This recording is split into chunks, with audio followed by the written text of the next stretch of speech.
The story begins with a small passenger plane cutting through the clouds, heading toward America. But beneath the calm exterior of that flight lay a secret so dark that it would soon turn every survivor into a suspect.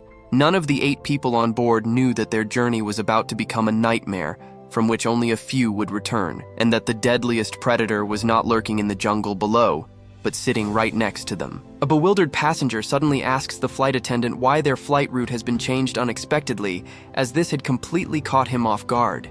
The flight attendant smiles and calmly explains that the weather on the original route is extremely bad with severe storms approaching, so the pilot himself decided to change the course, and now the plane will fly over the Amazon, which is completely safe. Since there were only 8 passengers on this flight, no one took this matter too seriously, and everyone sat comfortably in their seats, busy with their own things, as if nothing had happened at all. Some were reading, some were sleeping, and a young couple was whispering sweet nothings to each other, completely unaware that death was circling them like a vulture. But just a short while later, when the plane reached the dense jungles of the Amazon, suddenly the entire aircraft began shaking violently and dangerously, causing all the passengers to panic and start screaming. The pilot notices with surprise that the plane's GPS system has completely stopped working, and even the entire control panel is not responding in any way, as if it has gone dead. The pilot immediately tries to contact the base station, but every attempt fails because the radio communication system has also shut down entirely, and no signals are going out or coming in. It was as if the plane had been swallowed by a void where no sound could escape. The strangest and most terrifying thing was that the pilot seemed to have already known something wrong was going to happen, because he wasn't panicking at all, but appeared very calm and serious, somehow managing to control the plane with whatever little response he could get from the controls. He begins recording one final video on his phone, and in that video, he clearly states that there are massive secrets hidden inside this plane, which had already made him deeply suspicious that a huge disaster was about to occur, and now the truth is about to come out. His hands were trembling, but his voice was steady, like a man who had made peace with his fate. Now the plane begins to fall rapidly, and ahead the dense dark jungle and tall mountains are clearly visible, with a collision almost certain. The pilot tries his hardest, using the thick tree branches to slow down the plane's speed so that the impact of the crash might be reduced and the passengers could survive. He pulls back on the yoke with every ounce of strength he has, aiming for the thickest canopy of trees, hoping that nature itself would act as a cushion. After dragging terribly along the ground for several kilometers, tearing through vines and smashing against ancient trunks, the plane finally stops with a massive blast, and miraculously almost all the passengers survive, though they are badly injured and in shock. The sound of twisting metal and shattering glass echoes through the jungle, scaring away every bird and animal for miles. But unfortunately, the flight attendant who hadn't fastened her seatbelt dies instantly from the violent impact, her body thrown like a rag doll against the cabin wall, and her body lies there in a terrible state, making everyone else's souls tremble at the sight. Blood seeps into the carpet, and the metallic smell of it mixes with jet fuel, creating a stench that would haunt the survivors for the rest of their lives. Now all the passengers, panicked and terrified, begin discussing what they should do and how they can escape from this horrific jungle. First, they confirm that no one other than the flight attendant has suffered any serious injuries, and everyone is somehow able to move around, though bruises and cuts cover almost every limb. Then 2 passengers, who were the bravest of the group, quickly move toward the cockpit to check on the pilot's condition, but they are stunned by what they see. Large, sharp tree branches have pierced right through the pilot's chest, pinning him to his seat like a butterfly to a board, and blood is splattered everywhere across the windshield and the instruments. Still, he is barely alive, breathing slowly as if he wants to say something, his eyes flickering open and shut with immense effort. The 2 passengers carefully and very cautiously try to remove the seat so the pilot can breathe properly, and his life might be saved, but every movement makes him groan in agony, and they realize that one wrong move could kill him instantly. Suddenly, a loud sound of fire erupts outside the plane, and smoke begins entering through cracks in the fuselage, forcing all the passengers to immediately exit the aircraft and try their hardest to put out the fire, because if the entire plane burns, where will they stay and how will they survive until a rescue team arrives? They use their clothes and the surrounding soil to extinguish the fire with all their might, scooping dirt with their bare hands and beating flames with jackets, and after some time they manage to bring the fire under control, though a large portion of the plane has already been reduced to blackened, twisted wreckage. The acrid smoke stings their eyes and lungs, but they are alive, and for now, that is enough. After some time when things calm down a bit, All 8 passengers sit together in a circle on the damp jungle floor and seriously try to figure out which part of the Amazon they have ended up in after the route change, and whether there is any way out of here. The sounds of unknown creatures echo from the darkness beyond the tree line, howls, screeches, and rustlings that set their teeth on edge. But no one has any signal on their phones, no network, no internet connection to contact the outside world. The meaning was clear. Without a satellite phone, making contact with the outside world from this dense, dangerous jungle was nearly impossible. And this thought terrified everyone, because it meant they were truly alone. This jungle stretched for hundreds of miles in every direction, and all around were only thick trees, wild animals, and darkness, making it impossible to walk out, as there were no paths or trails. The canopy above blocked out most of the sunlight, turning day into a kind of greenish twilight that felt oppressive and suffocating. But the biggest and most serious problem was that no one in the outside world even knew their plane had crashed here, meaning no one would come looking for them unless they found a way out themselves, and this thought brought disappointment to everyone's faces. Some looked ready to cry, others stared blankly into the distance, lost in their own fears. Then, one of the passengers, a man named Jack who seemed very smart and experienced, suggests that they should get to know each other's backgrounds, saying that only if they understand one another and share their problems can they make the right decision about what to do next and how to survive in this hostile environment. Jack introduces himself as an insurance investigator whose job is to prevent people from committing insurance fraud and to expose deception, and he was returning to America after finishing a very complex case when this accident happened. He had a sharp, analytical look in his eyes, as if he was constantly assessing everyone around him, which made some of the others slightly uncomfortable. Next, another passenger introduces himself as Kevin, a doctor who had completed his medical studies and then worked in hospitals for over a decade. Kevin explains that after working as a doctor for many years, he started a medical equipment business, and he was going to America for that business to sign some new contracts and expand his company into international markets. Dr. Kevin carefully examines the pilot's condition and immediately understands that the pilot's vocal cords are completely damaged, which is why he cannot speak or shout. But he is the only person who might be able to tell them a way out of here, so saving him was extremely important. Indeed, it might be the difference between life and death for all of them. Then the third passenger, a young and smart girl, introduces herself as Christy, saying she loves traveling around the world and exploring new places, and she posts her travel videos on social media, which also earns her money and has made her quite popular online. But when the others ask about her past or her family, she suddenly becomes very serious and refuses to tell them anything, her face closing off like a shuttered window,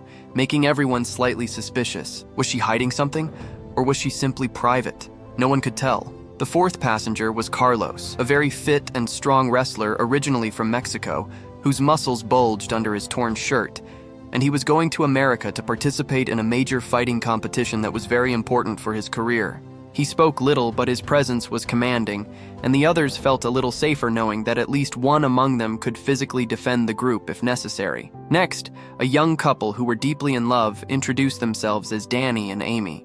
They explained that they recently got married in a grand ceremony with all their family and friends, and were going to America for their honeymoon to enjoy a few days of vacation and get to know each other better away from the pressures. They held hands tightly as they spoke, drawing comfort from each other's touch. Finally, there was a middle-aged couple, David and Lisa, who ran a small hotel in a very tiny, quiet town in America, living a very simple life without much drama or excitement. But due to David's heart condition, he needed an urgent surgery that could not be done in their small town, and they were going abroad for this surgery to save David's life. This way, everyone got to know a little about each other, though secrets remained buried beneath the surface, and now only one person remained, the injured pilot who couldn't speak or even move, only groaning in pain whenever someone touched him. Just then, Jack gives everyone a very wise suggestion. First, they should collect all the remaining food and water from the plane and divide it equally like rations, so they know exactly how many days they can survive and how to manage their resources without wasting anything. They do this immediately and find that the food and water can last at most 3 days if they use it very sparingly, a discovery that sends a chill through the group. After this, Jack also says that if rain or a storm comes, they may have to take shelter inside the plane because staying out in the open would be very dangerous with no protection from the elements or wild animals. So they need to move the flight attendant's body to a safe place far away from their camp to keep space inside the plane and prevent any infection from spreading to the living. Everyone works together to finish these small tasks seriously and unitedly, carrying the body on a makeshift stretcher of branches and cloth, and then they rest a bit, as the day was ending and night was about to fall over the jungle like a black blanket. Now, the biggest question before them was how to get out of this vast and terrifying jungle, and which route would be safest given the limited supplies they had. Jack and the others go to the injured pilot and try to ask him whether there is any satellite phone or other device on the plane that they could use to contact the outside world for help and send their exact location to rescuers. They also want to know how the plane deviated from its original route and ended up in this dense, uncharted part of the jungle, and why it crashed suddenly without any obvious bad weather or technical failure, as this seemed completely abnormal and almost intentional. Then Jack suggests that since Kevin is a doctor with medical training, he should treat the pilot and try to heal him so he can speak and finally tell them what he knows. But Kevin immediately and clearly refuses, stating very seriously that saving the pilot would require a very complex surgery that is nearly impossible in this jungle, as he has neither the right medical equipment, nor medicines, nor anesthesia, nor a sterilized environment free from bacteria and infection. He also says that if he performs the surgery now with the primitive tools they have, the pilot will die even faster and more horribly because the risk of infection is astronomically high, and without antibiotics, any infection would be a death sentence. So all the passengers discuss and decide that for now, it's better to wait for the pilot to recover a bit on his own and let him rest, hoping that time and the pilot's own strong will might improve his condition enough for him to communicate without surgery. Meanwhile, Lisa, a very practical and responsible woman who had worked as a nurse in a large hospital for many years, takes out all the remaining food and water from the plane and divides it equally among everyone, giving each person their share so no one goes hungry and no one can secretly take more than their fair share.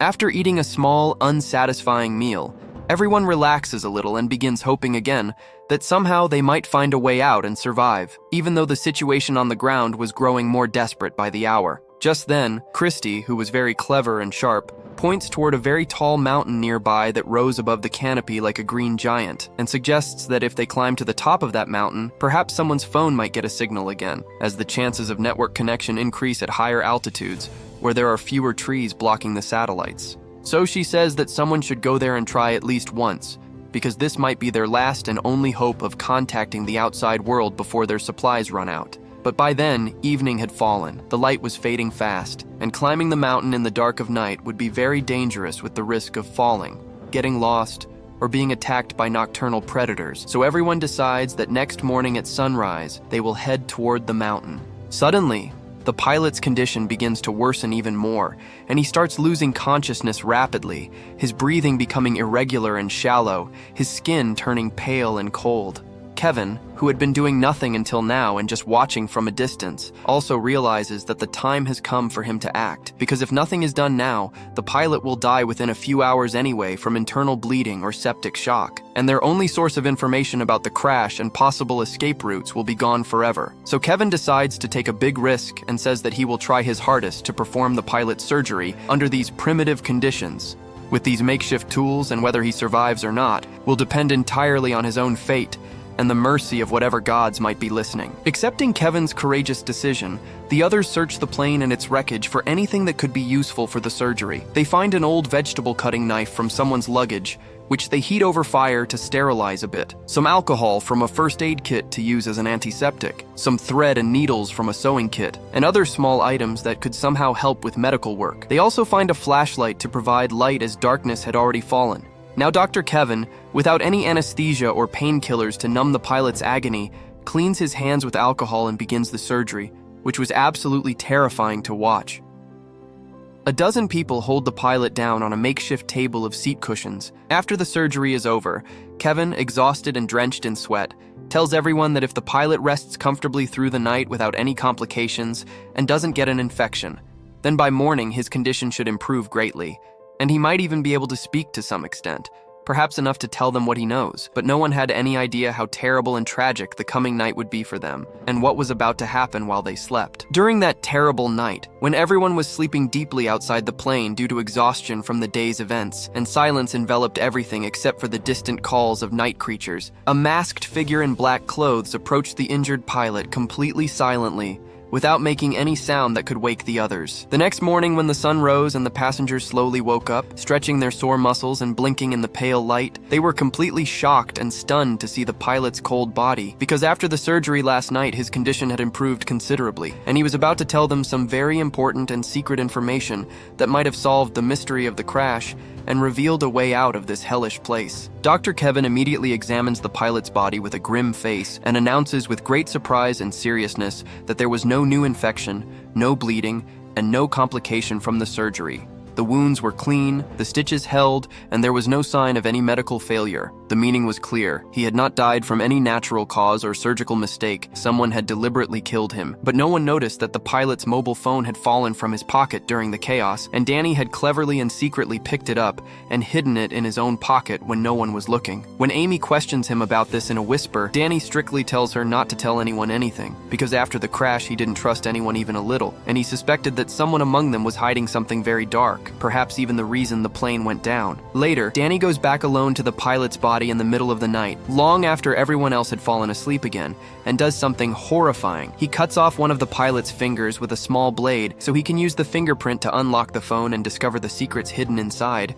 hoping that the phone might contain messages, videos, or data that would explain everything. Meanwhile, the middle-aged couple, David and Lisa, are talking to each other in very low, secure voices, barely above a whisper. Lisa tells her husband that she is certain the pilot's death was not normal at all, because she had worked as a nurse in a large hospital for many years, and she had once closely witnessed a patient die from suffocation in a tragic accident. Lisa explains to David that the pilot's face and eyes had turned blue and black, exactly like that patient's, with tiny red dots around the eyes that are a telltale sign of manual strangulation or smothering, which clearly means someone deliberately and mercilessly stopped his breathing while he lay helpless. But Lisa does not tell this to the others yet, because it has become clear to her that one of the 8 passengers is the killer, and if she says this openly, the killer might attack her or David to keep them quiet. David asks in surprise why any passenger would kill an unknown pilot with whom they had no enmity, but Lisa says that this is the very question they now need to answer, and from now on,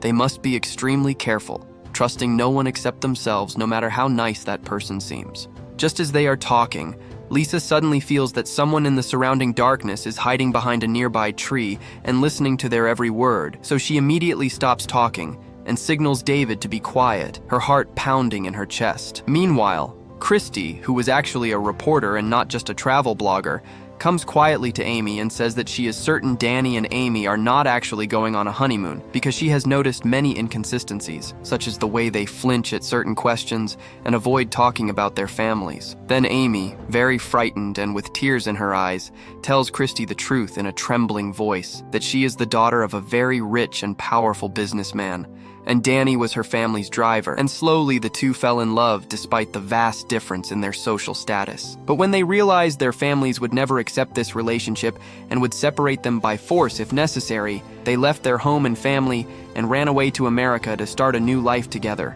far from judgment and persecution. Christy immediately understands that they lied to the others for safety reasons, so that no one would look at them with suspicion and they could make their way in peace. But this revelation only adds to the growing web of secrets among the survivors, and no one knows who the real killer is, or what other dark truths are still waiting to be uncovered in the heart of the jungle. The story leaves us with more questions than answers. Will the survivors ever find their way out? Who among them is the murderer? And what was the secret the pilot was so desperate to reveal?